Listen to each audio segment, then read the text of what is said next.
오늘은 이제 거짓 신앙 체계에서도 이제 곧장 거짓 신앙 체계에 들어가면 율법주의, 기복신앙, 인본주의 그렇게 신앙으로 들어가야 되는데 그 들어가기 전에 이제 거짓 신앙 이제 참 신앙과 거짓 신앙이 있는데 신앙 자체가 거짓 신앙으로 가게 되어질 때에 우리가 이게 잘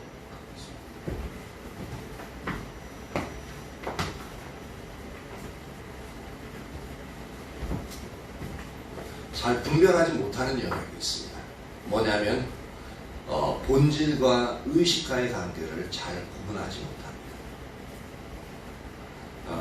그래서 이 의식이 본질은 사라지고 의식만 강화되어진 게 뭐냐면 거짓신앙 측에서 율법주의 신앙입니다. 그렇게 되어지기 때문에 이 본질과 의식과의 관계를 우리가 분명히 알면 거짓신앙이 무엇이고 그 다음에 이제 참신앙은 어떻게 나가야 되는가, 이 영역을 우리가 좀 더 선명하게 볼 수 있게끔 되어집니다. 그래서 오늘은 본질과 의식이라는 이 주제를 가지고 살펴보려고 합니다. 우리의 신앙과 복음을 올바로 이해하기 위해서는, 그리고 거짓 신앙 체계에 빠지지 않기 위해서는 우리가 가장 먼저 해야 될 중요한 것 중에 하나가 뭐냐면 바로 신앙의 본질과 의식과의 관계를 바로 이해해야 합니다. 이것이 바로 이해되어야 우리가 진짜 추구하는 복음이 무엇인지 알 수 있게 되어지고요. 그리고 우리가 흔히 알지 못하는 순간에 빠지기 쉬운 이 거짓 신앙 체계가 왜 빠지게 되는지 우리가 그것을 분명하게 볼 수 있게끔 되어집니다. 그래서 여러분들이 이제 들으시면서 이 본질과 의식의 관계를 성령이 깨닫게 해달라고 그렇게 기도하시고 이제 말씀을 들으시길 바랍니다. 먼저 첫 번째로 살펴볼 것은 신앙의 본질이 무엇이냐라는 겁니다. 우리가 이거 너무 많이 들었죠. 근데 엄청 많이 들어서 너무 익숙한 건데, 근데 정확히 이 부분을 이제 100% 아는 사람도 그렇게 많지 않다는 게 되게 신기해요. 그만큼 뭐냐면 우리가 듣긴 듣는데 유념해서 듣지 않고 그것을 이제 우리가 주의 있게 듣지 않다 보니까 그냥 이제 신앙의 본질에서 쭉쭉쭉 얘기할 수 있는데 그 하나하나 이게 어떤 의미로서 이렇게 얘기하느냐라고 하면은 설명하는 부분이 상당히 더 이제 설명할 수 있는 사람이 그러니까 더 적어집니다. 그러니까 그래서 이제 문제가 되는데 잘 들어보십시오. 신앙의 본질은 첫 번째로 하나님과의 친밀한 교제를 의미하죠. 이 하나님과의 친밀한 교제는 하나님을 알고 하나님을 사랑하는 것입니다. 이 부분은 너무나도 이제 많이들 잘 알고 있죠. 그리고 이 하나님과의 친밀한 교제를 위한 이것이 되어지려면은 어떠한 삶을 살아야 되냐면 하나님의 얼굴을 구하는 삶을 살아야 합니다. 그리고 신앙의 본질은 두 번째로 하나님의 행하심을 보고 온 삶으로 동참하는 삶입니다. 그러니까 이 첫 번째와 두 번째 떨어진 게 아니라 하나님과의 친밀한 교제 가운데 있다 보면 하나님의 의도와 의중을 우리에게 보이셔요. 하나님 그분이 어떠한 분인지 우리에게 보이십니다. 그렇게 그런 하나님의 뜻, 즉 그런 하나님의 행하심을 보고 이제 우리가 그 하나님 뜻에 온 삶으로 동참하는 게 필요하다는 겁니다. 이게 하나 연결되어져 있는데 두 개로 나눠 이제 설명을 쉽게 하기 위해서 나눈 겁니다. 마치 동전의 앞면과 뒷면과 똑같아요. 한 면만 얘기하면 동전 100원짜리는 100원 딱 써 있으면은 이건 뒤에 거 핫그림을 얘기하지 핫인가 이순신 장님인가요? 이순신 장 충무공 그 핫은 이제 500원짜리 그래서 이렇게 100원짜리 100자만 딱 얘기해 뒤에 이건 뒤에 이야기하지 않은 뒤에 충무공 이순신 장군이 있다는 그것을 이제 알 수 있는 거예요. 그렇게 같이 오는 것들이 마찬가지로 하나님의 친밀한 교제에 얘기하면 하나님 행하심을 보고 온 삶으로 동참하는 것 요거까지 이제 동반되어지는 거예요. 그래서 이 하나님 행하심을 보고 온 삶으로 동참하는 데에는 두 가지 요소가 필요합니다. 첫 번째는 전적인 순종이라는 요소와 두 번째는 온전한 신뢰가 필요합니다. 그럼 왜 전적인 순종이 필요하냐? 이게 또 이제 문제점이 되어지는데, 이것은 뭐냐면 하나님의 일은 하나님의 자원과 하나님의 방법으로만 가능해요. 내가 내 자원과 내 방법으로 했으면 참 좋겠는데 솔직히 하나님의 일은 그렇게 되어지지 않습니다. 왜냐하면 하나님 크기의 일이기 때문에 그게 안 되어져요. 그래서 이 하나님의 일을 이루기 위해서는 이제 하나님의 자원과 하나님의 방법으로만 가능한데, 그래서 여기에 대해서 전적으로 의심하지 않고 순종하는 영역이 절대적으로 필요합니다. 두 번째로는 온전한 신뢰가 필요하다고 그랬잖아요. 왜냐하면 이 하나님은 우리가 할 수 있는 일을 말씀하시는 분이 아닙니다. 왜냐하면 하나님은 하나님 크기의 일을 하나님 크기의 일을 말씀하시기 때문에, 하나님이 행하실 수 있는 그 일들을 말씀하시기 때문에, 즉 내 힘으로는 할 수 있는 영역이 아니기 때문에 그 하나님을 절대 불가능한 것처럼 보이더라도 하나님이 나를 통해서 행하시길 원하시는구나 라는 하나님에 대한 온전한 신뢰가 함께 가야 됩니다. 그렇지 않으면 하나님의 행하신 거 봤을 때 절대로 순종할 수 없습니다. 그래서 하나님의 행하심을 보고 온 사람을 동참하기 위해서는 전적인 순종과 온전한 신뢰의 두 요소가 필요합니다. 그리고 이 삶을 실제적으로 살아갈 수 있으려면 PLO의 삶이 필요합니다. P는 pray 해가지고 하나님께 기도하고 이제 하나님 앞에 이제 하나님 말씀하신 의도를 기다리는 거죠. L은 이제 listen해서 하나님이 어떠한 말씀을 내가 하나님의 의도와 의중을 묻는 그 영역에서 어떠한 말씀을 하시는가 하면서 주의 깊게 듣는 listen이 필요한 거고요. 그리고 하나님께 말씀하시면 이제 O는 obey 해가지고 그 말씀에서 순종하는 영역을 말하고 있습니다. 그래서 PLO의 삶이 필요하다라고 말합니다. 이게 신앙의 본질인데, 그러면은 이 신앙의 본질에 있어서 신약이 말하는 신앙의 본질이 있고 또한 구약이 말하는 신앙의 본질이 있습니다. 물론 이 신앙의 본질적인 부분은 다 동일해요. 그런데 신약에서도 강조하고 있는 영역이 있고 구약에서도 강조하고 있는 영역이 있습니다. 그럼 먼저 신약 성경이 말하고 있는 신앙의 본질은 우리가 한번 살펴보려고 합니다. 그러니까 첫 번째의 작은 첫 번째가 되어집니다. 우리가 어떤 책을 읽을 때 그 책의 핵심을 파악하기 위해서는 그러니까 책의 핵심을 파악하기 위해서는 한 두 가지 정도만 우리가 살펴보면 됩니다. 첫 번째는 뭐냐면 이 책이 어떤 관점에서 쓰여졌는가라는 겁니다. 왜냐하면 그 관점에 따라서 책의 처음과 내용, 그 중간과 마지막이 그 관점에 따라서 쭉 이제 이야기가 진술되어지기 때문에 그렇습니다. 그렇죠? 두 번째로 그 책의 핵심을 알기 위해서는 과연 이 책에서 어떤 말들을 가장 중요하게 계속 강조하고 있는가, 그 강조점을 찾으면 됩니다. 그러면 이 책 전체를 이 책 전체는 이런 관점에서 그래서 이것을 강조하고 있구나. 그러면은 책 한 권을 아주 간략하게 이해할 수 있게끔 되어지는 거죠. 그러면은 우리가 성경의 핵심을 알려면은 어떻게 하면 되겠습니까? 첫 번째로 성경이 어떤 관점에서 쓰여졌는가를 먼저 보면 됩니다. 두 번째는 그럼 이 성경이 과연 어떤 계명을, 성경은 이 율법서잖아요. 율법이 쫙 써 있기 때문에 어떠한 계명을 가장 강조하고 있는지를 보면은 성경에 있어서 가장 핵심인 것이, 즉 성경을 통해서 하나님이 우리에게 말씀하시고자 하는 가장 핵심적인 부분이 무엇인지 알 수 있다는 겁니다. 그건 첫 번째, 성경은 어떤 관점에서 쓰여졌는가? 성경은 구속사적인 관점에서 쓰여졌습니다. 구속사적인 관점. 그래서 성경은 창세기서부터 요한계시록에 이르기까지 하나님의 백성을 구원하신 그런 맥락에서 창세기서부터 계시록까지 쓰여져 있습니다.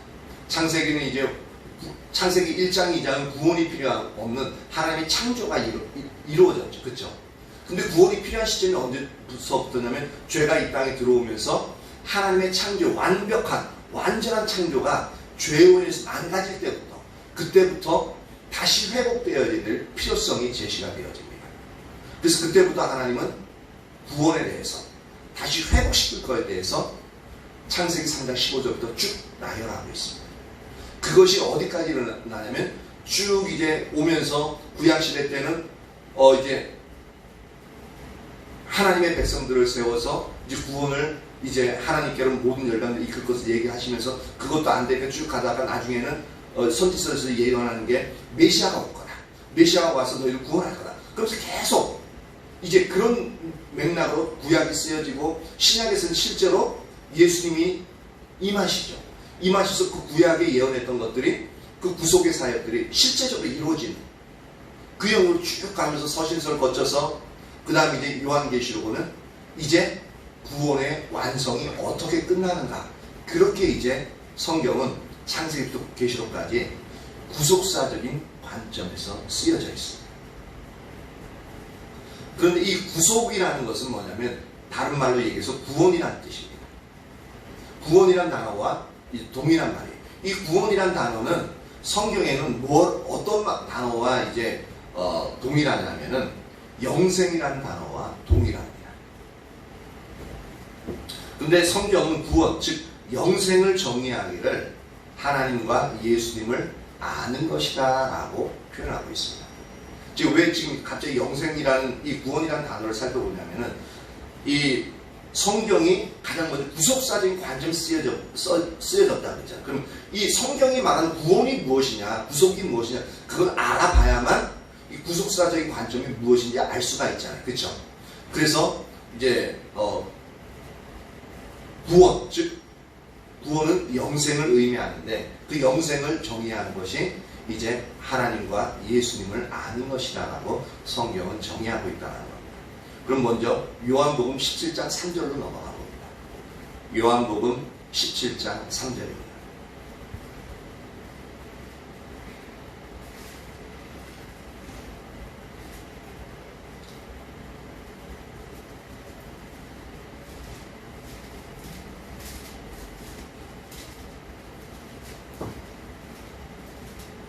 우리가 오전과 저녁으로 이제 예배회복과 이제 십자가복음 하면서 같은 내용이 많이 겹쳐지는 부분이 있습니다. 왜냐하면 예배회복도 결국은 신앙에 있어 본질적인 영역이 바로 서야만 예배회복이 되어지기 때문에 많은 내용이 십자가복음과 겹쳐요. 근데 그래서 설교 맨 처음에 준비할 때는 야, 이거 오전에 뜻을 또 저녁에 또 해야 되나, 이제 그런 영역들이 많이 있는데, 근데 하다 보니까 서로 상호 보완적인 영역도 있고요. 그리고 이것이 더욱더 계속적으로 얘기되어지면서 더욱더 우리에게 오전과 저녁을 통해서 계속적으로 이제 신앙의 가장 기초적인 영역을 잡아가는데 아주 이제 좋은 역할을 하고 있는 부분을 볼 수가 있고요. 근데 한 가지 이제 듣는 입장에서는 이것이 했던 소리 또 듣는 상태라 이것이 거부감이 있을 수 있고 지루해질 수 있어요. 근데 우리가 그 자리에 빠지면은 이제 뭐냐면 우리가 하나님의 은혜를 놓칠 수 있는 그러한 상태에 접어들게 되어집니다. 그러니까 우리가 하나님이 왜 예배복과 십자가복음을 동시에 오전과 저녁에 이렇게 하겠든 하시는가, 그 의도를 이제 보시고 이제 더 정확하게 알아갈 수 있는 그래서 하나님께 구하는 그 자세로 들으시면 크게 도움이 될 겁니다. 요한복음 17장 3절을 같이 한번 읽어봅니다. 시작. 영생은 곧 유일하신 참 하나님과 그가 보내신 자 예수 그리스도를 아는 것이니이다. 그러니까 영생, 즉 구원은 뭐냐면 한마디로 하나님을 아는 것입니다 라고 하고 있죠. 근데 여기서 아는 것은 계속 설명하지만 현재형이라는 단어로 쓰여져 있습니다. 헬라어에서 현재형은 뭐라고요? 현재하는 행동이 한 번으로 끝나는 게 아니라 현재하는 행동이 지속적으로 계속적으로 이어지고 있는 것을 말하고 있습니다. 영어로 표현하자면 현재 진행형을 의미하고 있습니다. 그래서 한 번 아는 것도 끝나는 게 아니라, 그러니까 우리가 구원 얻었을 때 과거에 우리 중생 예수님을 믿음으로 말미암아 구원을 얻었어, 중생했어. 그럼 그거 한 번으로 끝나는 걸로 생각하잖아요. 물론 과거에 그 구원받는 그 사건은 단 한 번으로 끝납니다. 근데 그게 구원의 끝이 아니라 그건 구원의 시작이에요. 알게 어떻게 한다고요? 지속적으로 알아가야 돼요. 그게 구원에 포함되어져 있는 거예요. 그러니까 우리가 과거에 구원 받았으니까 이제는 나 구원 받았어. 그리고 나서 우리가 하나님께서 지속적으로 아는 삶을 살아가지 않으면, 그건 여기서 성경에서 요한복음 17장 3절에서 예수님이 직접 구원에 대해서 정의하신 이 말씀에 합하지 못한 거죠. 그렇죠? 계속적으로 알아가야 돼요. 그래서 계속적으로 알아가야 되는 영역을 우리가 하지 않고 있다면 구원에 있어서 우리의 빨간불이 켜지는 거예요. 삐요 위험해요. 그 영역을 알아야 됩니다. 그렇지 않으면 우리가 나중을 기약할 수가 없습니다. 왜? 항상 우리의 신앙은 하나님의 다림줄, 하나님의 기준에 따라서 우리의 신앙이 되어져야 하기 때문에 그렇습니다. 그래서 여기서 이 단어가 현재형이라는 것, 하나님을 알되 지속적으로 알아가야 될 필요성을 이야기하고 있다는 것을 우리가 기억하는 게 참 중요합니다. 그래서 이 성경은 구속사적인 관점에서 되어졌는데 이 구원, 즉 영생이 이제 우리가 정의할 수 있기를 뭐냐면, 인격체이신 하나님과의 개인적인 교제를 통해서 하나님을 경험적으로 알되 지속적으로 알아야만 성경에서 말하는 구속사적인 관점이 보인다는 겁니다. 왜냐하면 이 구속이, 이 구원이 곧 하나님을 알되 지속적으로 아는 거라고 그랬잖아요. 그래서 우리가 현재 삶에서 인격체이신 하나님과의 개인적인 교제를 통해서 하나님을 경험적으로 알되 지속적으로 알지 못하면 성경에서 구속사적인 관점이 가려져 버려요. 그렇죠? 그래서 이 부분을 지속적으로 아는 영역이 필요합니다. 이 부분을 쉽게 얘기하면, 즉 구속사적인 관점에서 쓰였다 라고 하는 것은 하나님을 아는 영역에 있어서 알되 지속적으로 알아가야만 성경에서 비로소 얘기하고 있는 구속사적인 관점을 바르게 볼 수 있다는 겁니다. 둘째로 성경에서 강조하는 가장 큰 계명이 무엇이냐를 알아야 되는데, 그것은 신구약을 통틀어서 단 한 가지를 이야기하고 있습니다. 즉 우리의 전 존재로 하나님을 사랑하는 것입니다. 전 존재로 사랑한다. 이 부분이 어떤 의미냐면은 마태복음 22장 37절 38절을 봅니다. 마태복음 22장 37절 38절입니다.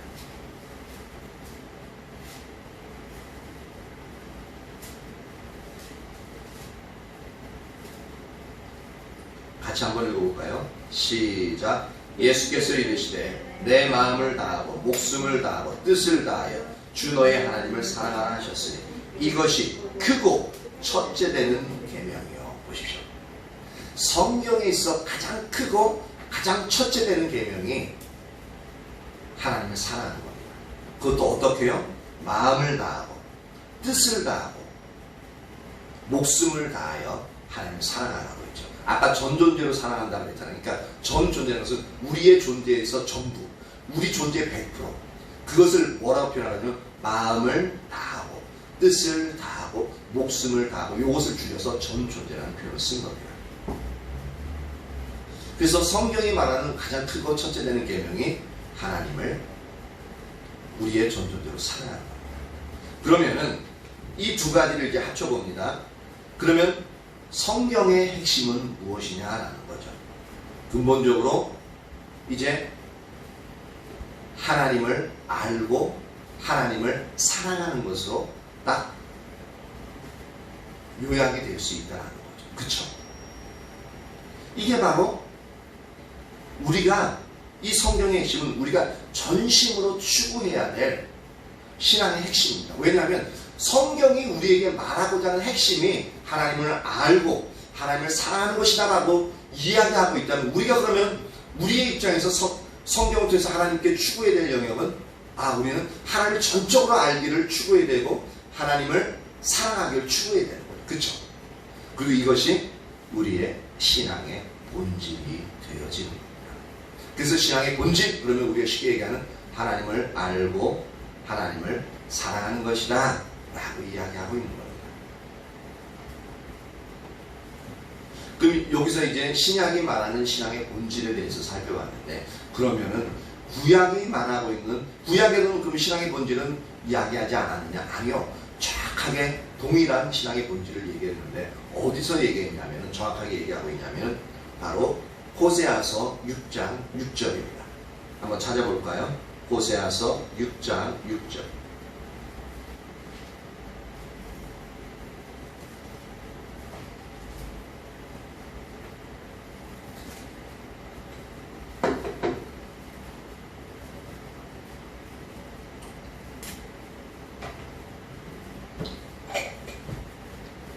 구약에서는, 신약에서 말씀하시는 것은 좀 더 강력하게 이 두 군데에서 신앙의 본질에 대해서 여러 군데 있는데 두 군데를 살펴볼 거예요. 두 군데를 살펴볼 텐데 더 강력하게 말씀하시고 있는 부분을 볼 수 있습니다. 언어가 좀 더 강해요. 호세아서 6장 6절 같이 읽어봅니다. 시작. 나는 인애를 원하고 제사를 원하지 아니하며 번제보다 하나님 아는 것을 원하노라. 여기서 우리가 보다시피 하나님이 원하시는 두 가지가 뭐라고요? 인애와 하나님을 아는 것. 그런데 여기서 인애는 이제 근본적으로 하나님을 사랑하는 것을 의미합니다. 그래서 공동 세번역 성경은 이 인애를 어떻게 번역하고 있냐면 하나님을 사랑하는 것이라고 실제로 번역하고 있습니다. 그럼 반면에 하나님께서 원치 않으신다라고 얘기하고 있는 두 가지는 뭡니까? 제사와 번제를 원하시지 않는다라고 말하고 있죠. 그런데 하나님께서 제사와 번제를 원하시지 않는다고 했는데 실제로도 하나님이 제사와 번제를 원하시지 않는가라는 거죠. 근데 그 말은 아닙니다. 근데 분명히 분명히 제사와 번제를 원치 않으신다고 얘기하지 않았느냐라고 반문할 수 있는데 충분히 그렇게 얘기할 수 있죠. 왜냐하면 하나님은 거짓말 하시는 분도 아니고 이랬다 저랬다 하시는 분이 아니니까. 분명히 여기서 제사와 번제를 원치 않으신다면 우리는 그대로 말씀 그대로 받아들여서 하나님은 제사와 번제를 원치 않으시는구나 라고 우리가 그렇게 인식할 수는 있습니다. 그런데 그렇게 받아들이면 성경을 표면적으로 말하는, 즉 영적인 분별력이 그렇게 뛰어나지 않은, 가려져 있는 이 하나님이 말씀하시고자 하는 의도와 의중과 그 목적을 전혀 이해하지 못하고 그것을 받아들이는 그러한 상태가 되어집니다. 실제로 하나님은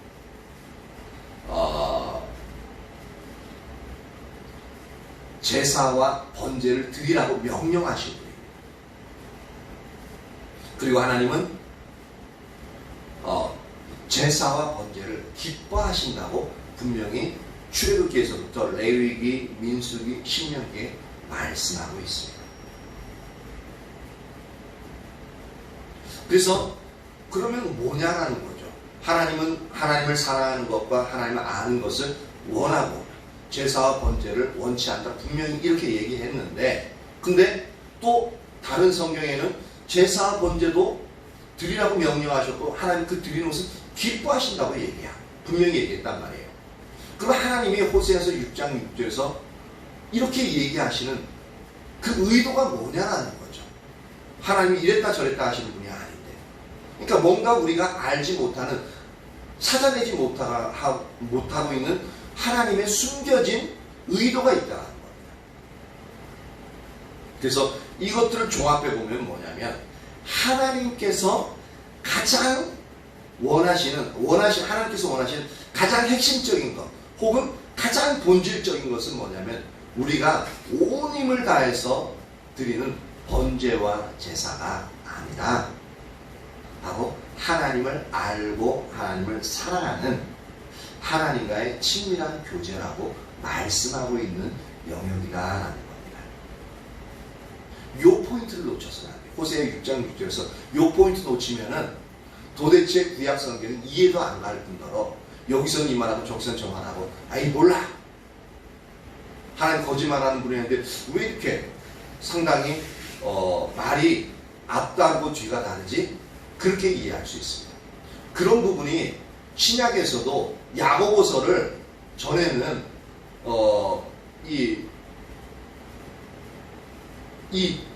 야고보서의 믿음에 대한 영역이 선명하게 비춰지기 전까지는요, 야고보서를 앞에서 이제 사복음서랑 서신서 쭉 이제 오다 보면 믿음으로 구원받고, 그 다음에 이제 예수를 믿기만 하면 구원받는다. 그리고 하나님 사랑하심으로 말미암아 구원했다. 이제 계속 그 얘기 하다가 이제 믿음은 반드시 행위를 따라야 되고, 그 믿음이 행함이 없는 믿음은 죽은 믿음이다. 그러니까 도대체 이해가 안 가는 거예요.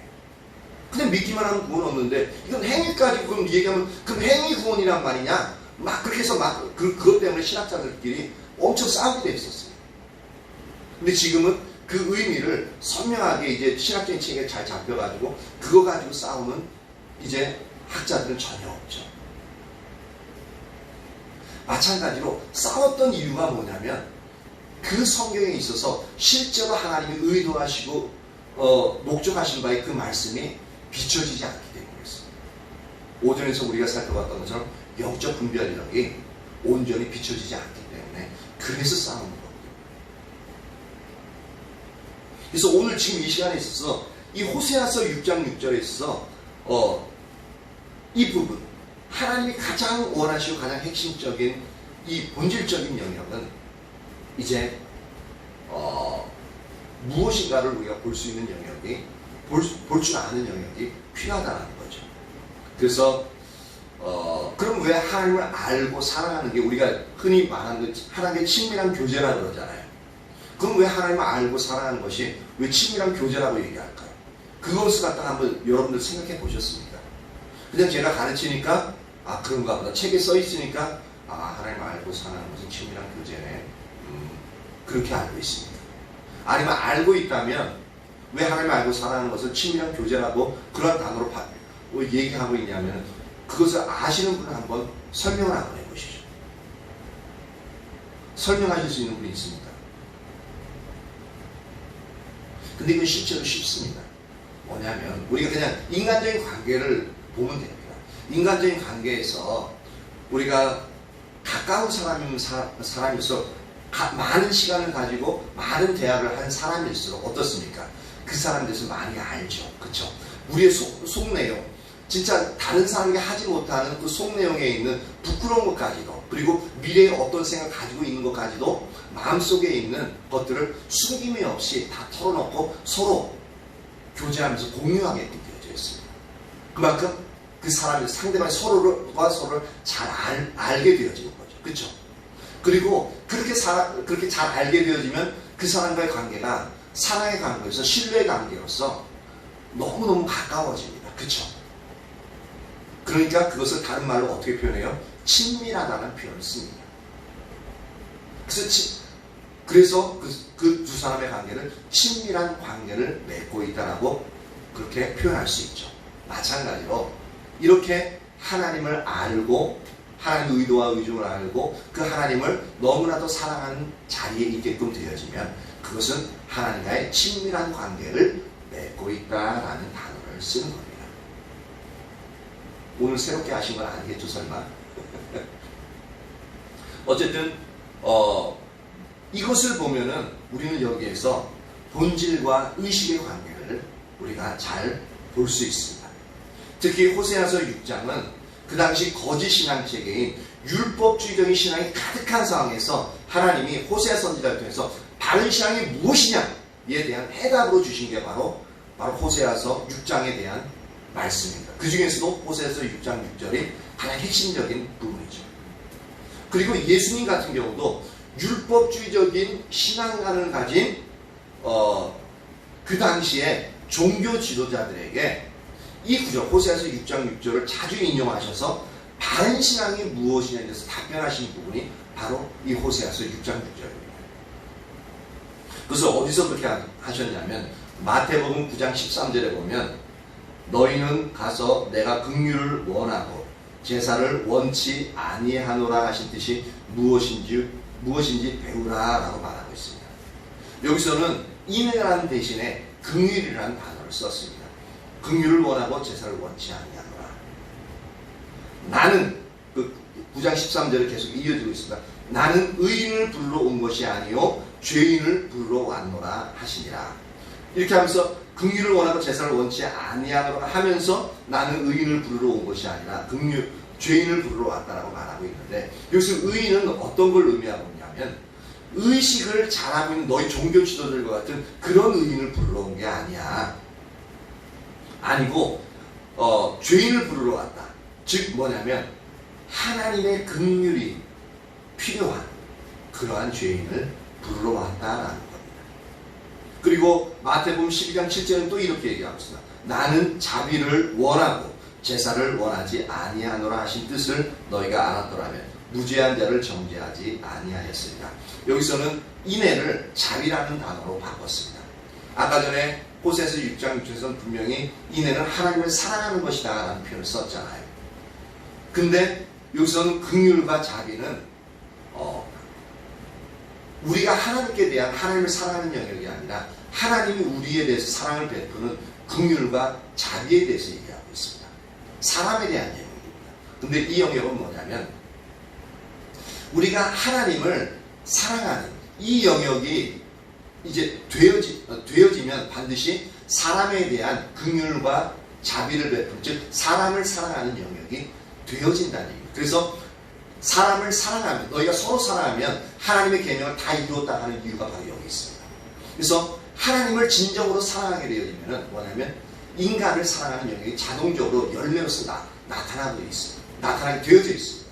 그래서 진짜 우리 주위의 사람들을 내 이웃을 내 몸같이 사랑하는 그 영역을 실천적으로 우리가 하고 있는 것을 보게 되어지면 이 사람은 진짜 하나님을 사랑하는 사람이구나, 그것을 알 수 있다는 것. 그래서 이것을 상호 교환해서 사용할 수 있는 이유가 여기 있습니다.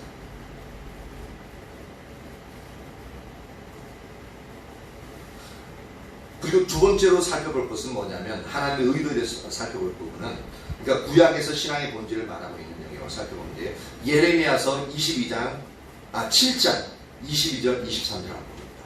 예레미야 7장 22절 23절입니다.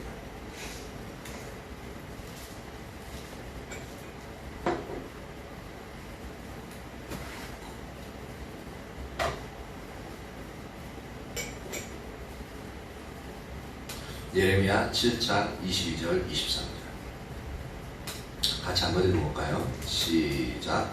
사실은 내가 너희 조상들을 애굽 땅에서 인도하여 낸 날에 언제나 희생에 대하여 말하지 아니하며 명령하지 아니하고 오직 내가 이것을 그들에게 명령하여 이르기를 너희는 내 목소리를 들으라. 그리하면 나는 너희 하나님이 되겠고 너희는 내 백성이 되리라. 너희는 내가 명령한 모든 길로 걸어가라. 그리하면 복을 받으리라 하였으나. 이 부분을 봐도 우리가 갑자기 이 부분 보면 에잉? 뭔 소리요? 라고 생각할 수 있는 영역입니다. 그리고 아마도 이 예레미야가 이렇게 얘기할 때 남유다 백성들이 이 얘기를 듣고서 아니 저거 뭐 성경에 말도 안 되는 소리를 하고 있냐? 라고 하면서 예레미야를 선뜻 받아들이기 어려웠던 영역 중에 하나입니다.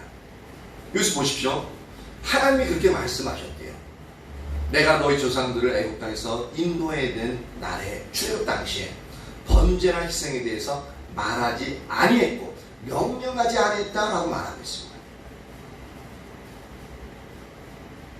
근데 이거는 이스라엘 백성들이면 다 알고 우리도 아는 영역인데 뭐냐면 출애굽기나 레위기나 민수기를 보면 알 수 있듯이 하나님은 그것들에 대해서 엄청나게 많이 말씀하시죠. 그렇죠?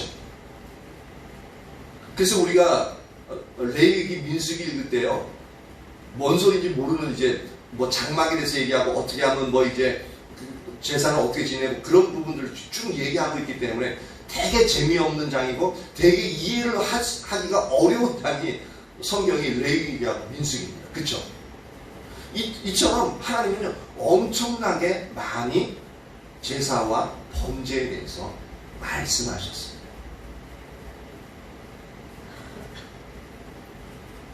그러면 이게 뭔 소리냐라는 거죠. 이게 명령하지 않고 23절 보니까 오직 내가 이것들을 그들에게 명령하여 이르기를, 지금 뭐냐면 내가 이야기하고 요거 하나밖에 없다라고 얘기합니다. 오직이라는 단어를 쓰시는 거 보십시오. 명령하여 이르기를 너희는 내 목소리를 들으라. 그리하면 나는 너희 하나님 되겠고 너희는 내 백성이 되리라. 너희는 내가 명령한 모든 길로 걸어가라. 그리하면 복을 받으리라 하였으나, 요것만 얘기했다고 말씀하고 있습니다. 근데 성경에 보면 이 얘기를 분명히 말씀하셨어요. 그렇죠? 근데 앞에서 얘기한 제사와 번제도 분명히 말씀하셨습니다. 근데 지금 예레미야 선지자를 통해서 말씀하시는 게 뭐냐면 제사와 번제에 대해서는 절대로 얘기하지 않았다고 얘기하고 있습니다. 그리고 나는 요 얘기, 내 목소리를 듣고 내가 명령한 모든 길로 걸어가는 요것만 얘기했다고 말씀하고 있다는 겁니다. 그러면 우리가 이해하기가 참 힘들어집니다. 아니 하나님 무슨 뚱딴지 같은 소리를 얘기하고 있냐라는 겁니다. 근데 여기서 이제 우리가 분별력이 있고 하나님의 말씀에 대해서 이제 깊이 들을 줄 아는 사람들은 이렇게 생각하게 될 것입니다. 하나님 분명히 제사와 번제에 대해서 이 얘기 하셨는데 그것이 무엇보다도 중요하다고 말씀하시고 이것을 드리지 않는 경우에는 우리가 큰 이제 하나님의 심판을 받게 되어 지금 분명히 얘기하고 있는데, 근데 하나님이 이걸 얘기하지 않으셨다고 얘기했고 뒤에 있는 하나님의 그 목소리를 듣고 하나님 명령한 그 모든 길로 걸어가라고만 얘기했다는데 이게 하나님이 말씀하신 의도가 뭘까? 한 번쯤은 이렇게 하나님이 거짓말 하시는 분도 아니고 왔다 갔다 하시는 분도 아닌데 이렇게 얘기한다면 분명히 하나님 의도가 있을 텐데 왜 이렇게 말씀하시지? 라고 하나님의 뜻을 이렇게 깊이 생각할 줄 아는 사람, 그런 의문을 가지게끔 되어져 있습니다. 근데 대부분은 거기까지 가지도 못하죠. 그냥 이게 뭔 뜻이야? 앞뒤가 다르네? 라고 생각하기 쉽다라는 겁니다. 근데 이 두 가지의 말로서 우리가 아까 전에 종합해서 우리가 살펴보면 뭐냐면 하나님께서 이스라엘 백성들을 애굽에서 건져내실 때부터 그들에게 명하신 가장 핵심적이고 본질적인 것은 번제와 제사가 아니었다라는 말입니다. 그들에게 명하신 본질적인 것은 뭐냐면 23절에서 보듯 너희는 내 목소리를 들으라. 즉 하나님의 목소리는 청종하라는 겁니다. 하나님의 목소리를 청종하려면 어떻게 되어져요? 그 사람과 많은 우리가 어떤 사람의 목소리를 잘 들으려면은 그 사람과 대면해서 얘기를 주고받아야만 가능하죠. 즉 이것은 어떤 표현이냐면 하나님과의 친밀한 교제가 있어야 된다. 이처럼 하나님의 목소리를 청종하고 하나님의 길로 행하라. 즉 뭐냐면 여기서는 너희는 내가 명령한 모든 길로 걸어가라 라고 했던 부분입니다. 이 얘기는 뭡니까? 그 하나님의 친밀한 교제 가운데 하나님의 목소리를 청종하고 그 하나님의 뜻을 따라 우리의 온 삶을 동참하는 이 영역의 삶이 필요하다는 얘기죠. 그러니까 하나님의 의도는 가장 본질적인 핵심적인 부분은 제사와 번제가 아니라 뭐냐면 하나님과의 친밀한 교제 가운데, 즉 하나님의 음성을 듣고 이제 하나님의 길로 행하는, 즉 온 삶을 동참하는 바로 요거였다는 것을 하나님은 강조하고 싶은 겁니다. 예레미야 7장 22절 23절 이것을 말씀하고 싶은 거예요. 그래서 신명기 30장 16절에서도 이 얘기를 하고 있습니다. 거기서 보면 곧 내가 오늘 너희에게 명령하여 내 하나님 여호와를 사랑하고 그 모든 길로 행하며 그의 명령과 규례와 법도를 지키라 하는 것이라. 그리하면 내가 생존하며 번성할 것이요 또 내 하나님 여호와께서 네가 가서 차지할 땅에서 너에게 복을 주실 것입니다 라고 말하고 있는데, 여기서 여호와 하나님을 사랑하라, 이게 바로 하나님과 친밀한 교제 가운데 있으라는 얘기잖아요. 이게 바로 뭐냐면 아까 전에 하나님의 목소리를 청종하여 들으라라고 요 부분이에요. 그렇게 하고 그 모든 길로 행하며 이게 바로 뭐냐면 너희는 내가 명령한 모든 길로 걸어가라. 이게 바로 뭐냐면 그 하나님의 모든 길로 행하여라는 부분입니다. 그리고 이미 이스라엘 백성들에게 이제 말씀하신 그의 명령과 규례와 법도를 지키는 것. 요렇게 신앙생활을 하라고 요게 신앙의 핵심이라고 말씀하고 있는 거죠. 여기서 내 명령과 규례와 법도가 뭐 어느 영역에 포함되어지냐면 번제와 제사 같은 의식적인 영역에 해당되어지는 영역입니다. 그러니까 먼저는 뭐예요? 신앙의 본질적인 요소 하나님 여호와를 사랑하고 그 길을 따라 행하고 그리고 나서 이제 그것을 이제 담아서 이제 명령과 규례와 법도 즉 의식적인 측면도 행해 나가라는 얘기입니다. 그럴 때만이 뭐라고요? 하나님이 예비하신 축복들을 너에게 쏟아 부으시겠다는 겁니다. 하나님은 이걸 말씀하고 싶은 거예요. 호세아서 6장 6절, 예레미야서 7장 22절 23절에서 진짜 의식과 본질의 관계에 있어서 가장 먼저 우리는 의식에 대해서 먼저 얘기하는데 가장 중요한 것은 본질적인 요소가 먼저 되어지고 그 본질적인 요소가 담긴 이제 의식을 행하는 그 영역을 원한다는 겁니다. 근데 우리는 본질적인 요소는 다 잊어먹고 의식적인 측면만을 행하니까 나 그거 원치 않아! 라고 말씀하고 있는 겁니다. 근데 이 얘기는 의식을 원치 않는다는 게 아니라 본질이 담겨진 의식을 원한다는 얘기가 되어지는 거죠. 무슨 말인지 이해가 가죠. 바로 이것이 이제 구약이 이야기하였던 신앙의 본질에 대해서 이야기하고 있습니다. 즉 하나님은 하나님에게 본질적인 것이 너무나도 중요해가지고 심지어는 의식적인 부분을 말하지 아니했다라고 표현할 정도였다라는 거죠. 오늘은 여기까지 살펴보는데요. 신앙의 이제 본질과 의식과의 관계를 살펴보면서 신앙의 본질이 무엇인가를 살펴봤습니다. 그러면서 신약에서 말했던 신앙의 본질과 구약에서 말하고 있는 신앙의 본질이 무엇인지 이걸 살펴보면서 의식과 본질과의 관계를 우리가 잠깐 이 구약이 말하는 신앙의 본질에서 더 정확하게 우리가 살펴보았습니다. 그래서 이 부분을 이제 의식과 본질의 관계를 다음 주부터는 이제 더 자세하게 살펴볼 겁니다. 그래서 의식은 어느 영역에 속하냐면 다음 주에 살펴볼 것은 이제 본질을 담는 그릇이기 때문에 반드시 필요하다. 그래서 의식과 본질의 관계를 쭉쭉쭉 설명해 갈 것입니다.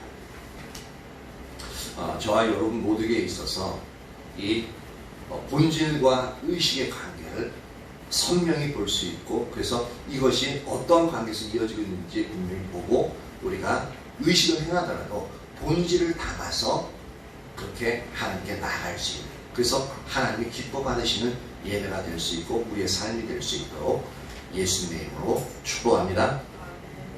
예.